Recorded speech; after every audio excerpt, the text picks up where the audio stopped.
अस्सलाम वालेकुम viewers. Panama leaks के बाद अभी दुबई लीक्स का जो है वो चर्चा इस वक्त चल रहा है पाकिस्तान के अंदर भी और दुनिया के अंदर भी। हमारा एक गरीब मुल्क है जनाब, हम लोग कर्जा लेते हैं और अब अपने मुल्क का जो है वो सिलसिलाकार आगे बढ़ाते हैं और आगे आने वाली गवर्नमेंट्स जो हैं वो मज़ीद कर्ज लेती हैं और जो सिलसिलाकार है वो मज़ीद आगे बढ़ाती हैं।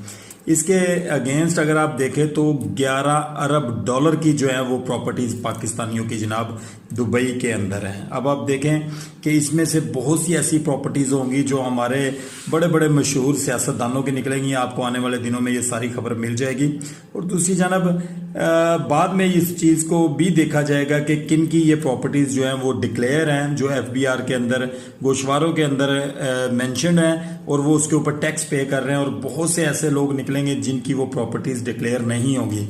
इस गरीब मुल्क के साथ जनाब ये हो रहा है कि सियासतदान अपनी प्रॉपर्टी